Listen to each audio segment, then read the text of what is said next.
Every year, one of the things that we do around here that I think is really cool, perk of the job, is we load up and go to Saskatchewan to duck hunting. Usually it's in October, and this year was no exception. Guys loaded up, we headed north. And on a trip like that, one of the things that's hard, you see pictures on social media and you hear people's stories about going to Canada and all they do is flip on a spinner and shoot all their ducks. But what you don't see is the scouting effort and the coordination it takes to pull off those hunts. This year was no exception. We had a couple of just jam up hunts, a lot of ducks. We were all fired up, and then all of a sudden one afternoon we came in and basically didn't have anything.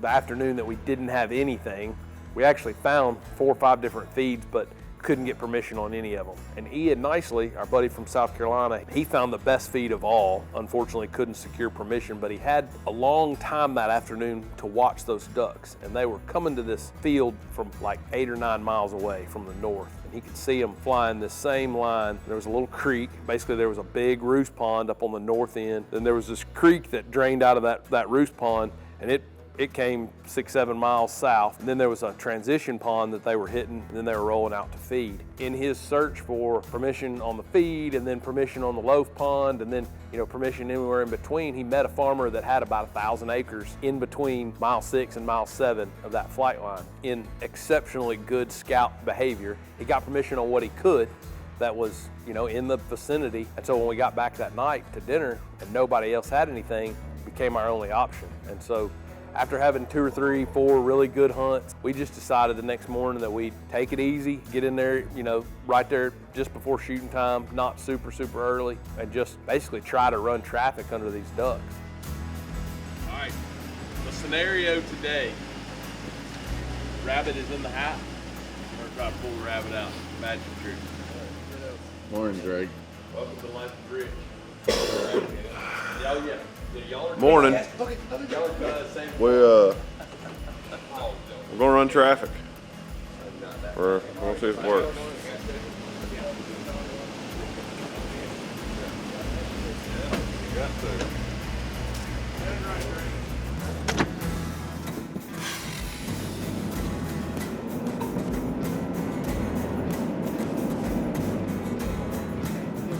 No doubt.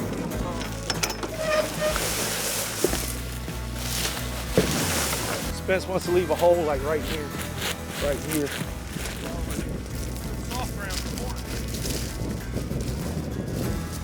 Really happy that found my boy too far.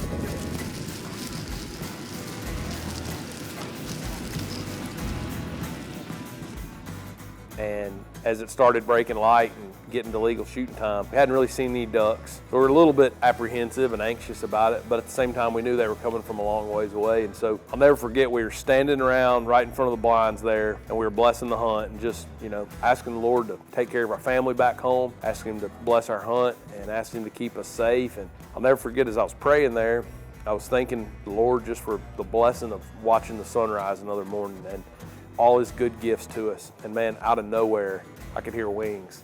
And these 3 mallards just came in and hooked and lit. I think one of them lit about 10, 12 feet from the group of us. You could hear their wings. You felt like they were gonna hit you, knock your hat off.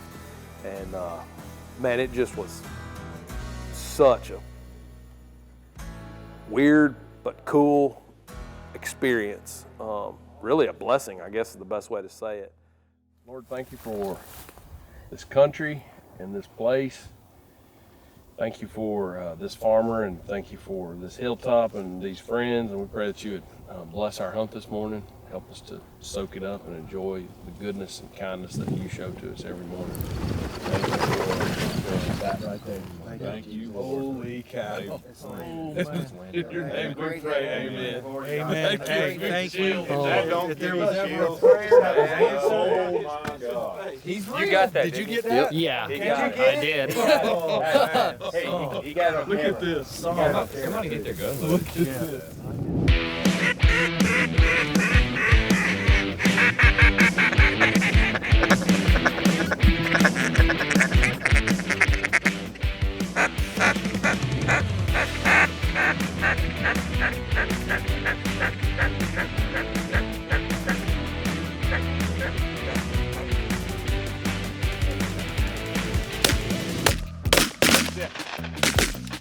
Go. Can we get that one on the right? No.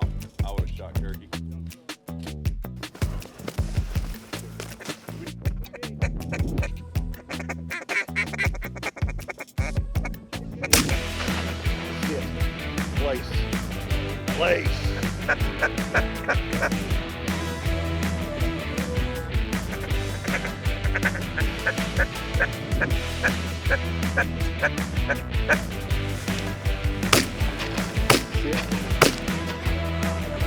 Sit.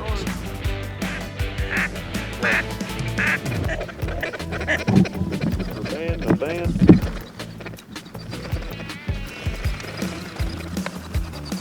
Get him right there.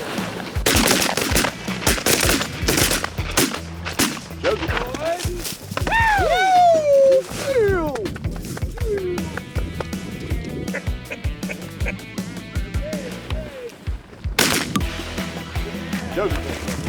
Here.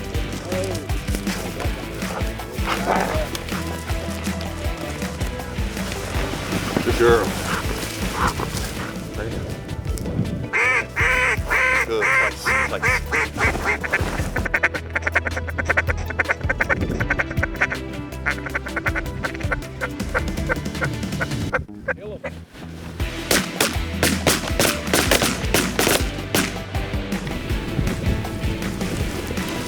Here we go.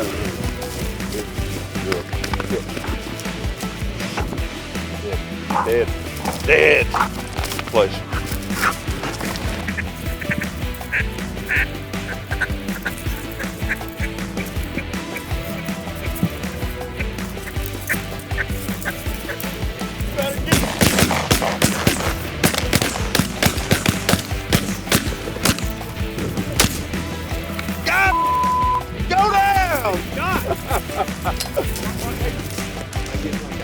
Quack.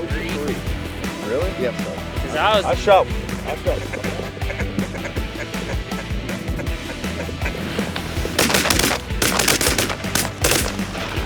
Sit. Sit. Josie.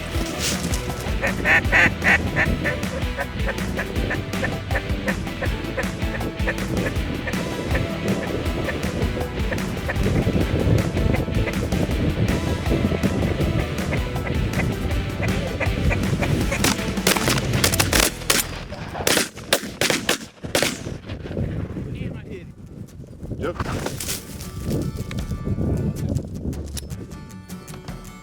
It was such a cool hunt. We finished, I think we had 30 or 31 mallards, and that was about half of what we needed to finish a limit with that group of people. But you know, as we were picking up and talking about it and thinking about just how grateful we were for that hunt and that experience and all the goodness that kind of came from that morning, I'll never forget Boozer was like, man, you know, if you shoot 30 at home, you've really done something. And so it was just kind of all things considered, when you back up from this hunt and you think about all the experiences, it was a really cool combination of challenging and strengthening our faith, but also just keeping things in perspective and going, man, we watched the blue million ducks fly, broke a bunch of them off, and shot 30 mallards. I mean, I don't know what else a man wants in his life, but watch the sun come up in Canada and to shoot 30 greenheads, 30 mallards, you know, in the decoy spread on dry ground. It felt like a real blessing, and something that, of all the hunts I've been on, that particular one is one that I'll carry with me for a lot of years, because we ran traffic, we did something that we didn't expect to work, and it worked, and then we had that moment with the prayer, and we just combine all those things together. That was a really special morning on the prairie.